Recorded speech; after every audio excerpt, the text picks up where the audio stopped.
A lot of development has happened over the last few years with LEGO engines. New designs, larger builds, more realism, but it feels like there's one thing that's been slowing it down. Springs. If you're anything like me, you prefer your engines to have only LEGO parts. No outside help like 3D printed or modified parts. But for springs, that's been much harder. There are a few options as of right now, but they're definitely not ideal for making the best running or looking engines. Here are the options for genuine LEGO springs. Not much. Also, they aren't exactly cheap either. Well, I think the solution has been right in front of us this whole time, but we haven't paid any attention to it. And I decided it's time to go deep and not only find the perfect spring for a LEGO engine, but how you too can get your hands on them. So starting out, there are a few key terms I'll be using to describe springs, and it's important you know these. The ID refers to the inner diameter of the spring. The wire diameter refers to the diameter of the wire used in the spring. The coil count refers to how many windings or coils are on the spring. The free length is how long the spring is when it's not under tension or compression. Each of these will affect how stiff a spring is. Now it's helpful to have some reference points to find the perfect spring data, so I'll be measuring a few springs that have already been used on LEGO engines. First up is part number 73129. This shock absorber can be disassembled without damaging its parts. The spring on it has been used on LEGO engines, but it's not really common.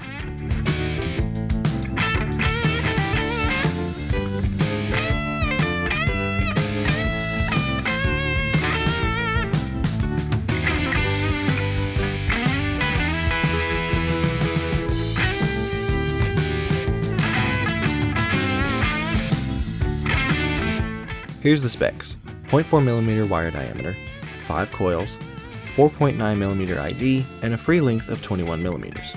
And with this extremely high-tech measuring setup, we can find how much force it takes to compress this spring.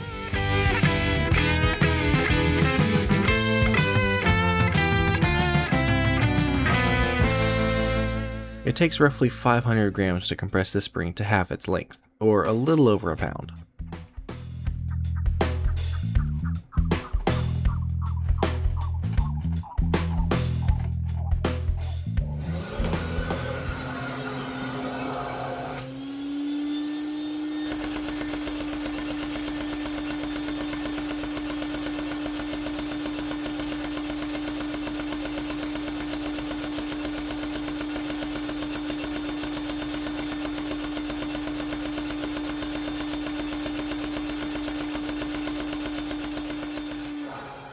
There is another LEGO spring that has been used on engines, quite successfully actually. Part number 2909C03 is larger but much softer.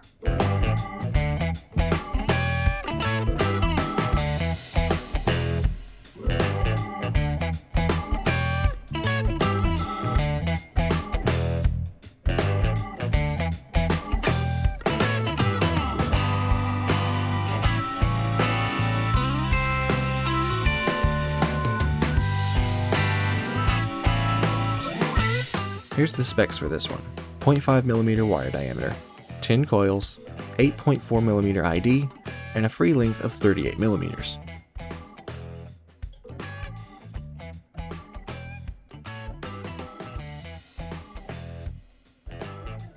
It takes roughly 600 grams to compress this spring to half its length, or 1.3 pounds.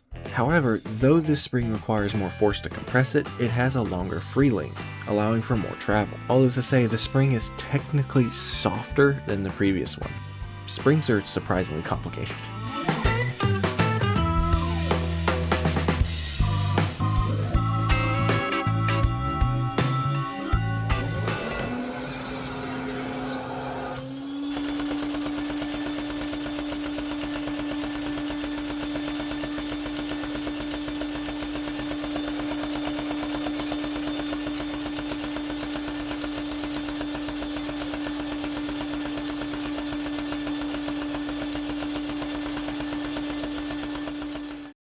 Anyway, these are pretty much the only LEGO springs that people use. There are others, but they're uncommon, expensive, and they're not really suited for engines. Now moving on to non-LEGO springs.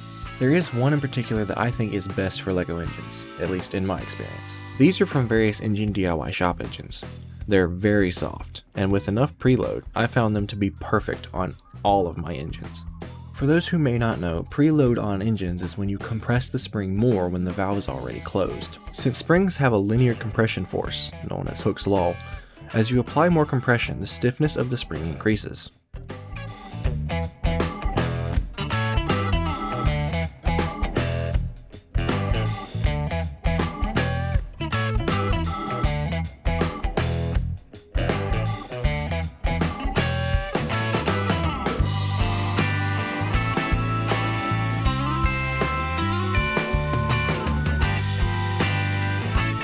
Here's the specs for this spring. 0.2mm wire diameter, 9 coils, 5.5mm ID, and a free length of 20mm. This spring is incredibly soft compared to the other ones, with just 45 grams to compress it to half its length, just over an ounce.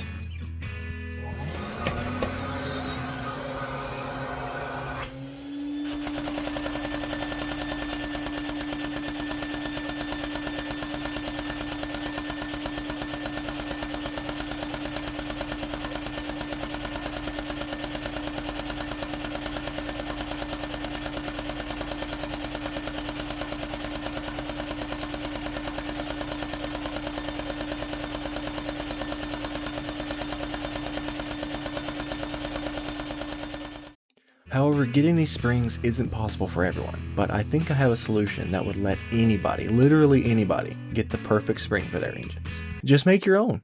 Seriously, it's a lot easier and cheaper than you might think. And here's how you do it. What are the most important things for a LEGO engine spring? Well, there's 2 things to ask. 1, does the engine struggle to open the valve? And 2, does the vacuum suck the valve open? The first one's easy enough. Install the spring and give the engine a spin. As for the second one, position the engine so the vacuum valve is open. Apply the vacuum to the engine and watch the intake valve. This is where the differences between engines and vacuums comes in.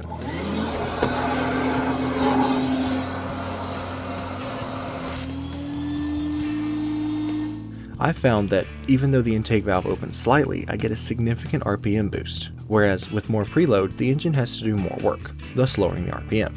Now, since you're making your own springs, you can adjust and tune the spring design to perfectly fit your engine. First, you'll need some wire. Luckily, you can get some basically anywhere. There are various hobby stores with all kinds of diameters and materials, plus there's the internet. The diameters I'd recommend, 0.3, 0.4, and 0.5mm. As for material, I would go with steel, but copper will also work. There's also a method to retain the spring's shape by baking it, but I haven't attempted this, nor have I really had a reason to.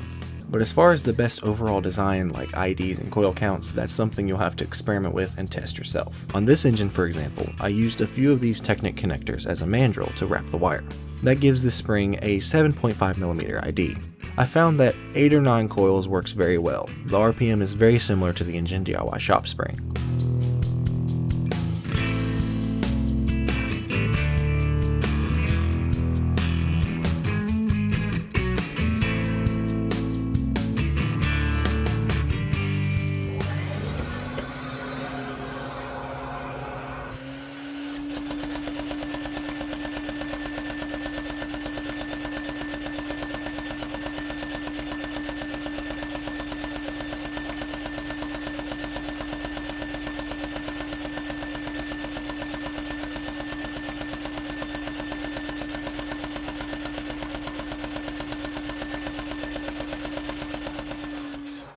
And for larger, more realistic engines, I'd like to use larger springs. In that case, I'd use a mandrel made out of 2x2 round bricks. There's pretty much no limit to what kind of spring you can make for your engine. So that's why I think this is the solution to the LEGO engine spring problem. I hope you enjoyed, and I hope you learned something. If you did, be sure to leave a like, subscribe, and leave a comment down below. Also, if you're interested in supporting me and my content and getting a bunch of extra perks, you can join my channel memberships. There's a link in the description, or you can join via the join button below. Thanks for watching, and I'll see you in the next one.